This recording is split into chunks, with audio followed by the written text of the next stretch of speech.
அப்படின்னாக்கா இது ஒரு கூத்து கலைஞரோட படம். இந்த படத்தோட இயக்குனர் பாரி இளவழகன் அவரே இயக்கி கதாநாயகனாகவும் நடிச்சிருக்காரு. அவருக்கு என் மனமார்ந்த வாழ்த்துக்கள். கதாநாயகியாக அம்மு அபிராமி அவர்கள் நடிச்சிருக்காங்க. ஒரு கணவருக்கும் இந்த மாதிரி ஒரு மனைவி அமையணும். ஏன்னா அந்த அளவுக்கு அவங்க அற்புதமாக நல்ல குணமுள்ள ஒரு கதாபாத்திரத்துல இந்த படத்துல நடிச்சிருக்காங்க. அவர்களுக்கும் என் மனமார்ந்த வாழ்த்துக்கள்.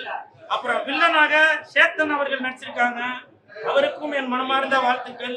நல்ல கலைஞருக்கு உள்ள இருக்கிற கலைஞரை வெளியே கொண்டு வந்தா மட்டும்தான் இந்த மாதிரி படத்தை நம்ம புரிஞ்சுக்கணும். கிராமப்புறத்துல இருக்கிறவங்க இந்த படத்தை பார்த்தா நல்லா புரிஞ்சுப்பாங்க. இது பெருசா ரீச் பண்றது நம்ம ஆடியன்ஸ் கையில் தான் இருக்கு. அவங்க படம் எடுத்தாங்க, கஷ்டப்பட்டு வச்சிருக்காங்க. அதை நம்ம கொண்டு போய் மக்கள் கிட்ட சேர்த்தா தான் அந்த படம் போய் தெரியும். நல்ல படம். உண்மையா டைரக்டர் உழைப்பு, சினிமாட்டோகிராஃபி எல்லாமே சூப்பரா இருக்கு. படம் நல்ல படம். இளையராஜா சூப்பர் சாங் பண்ணிருக்காரு. அருமையா இருக்கு. பேக்ரவுண்ட் மியூசிக் எல்லாமே தரமா இருக்கு. நல்ல படம். எல்லாரும் கண்டிப்பா தியேட்டர்ல பாருங்க. எல்லாரும் சப்போர்ட் பண்ணுங்க.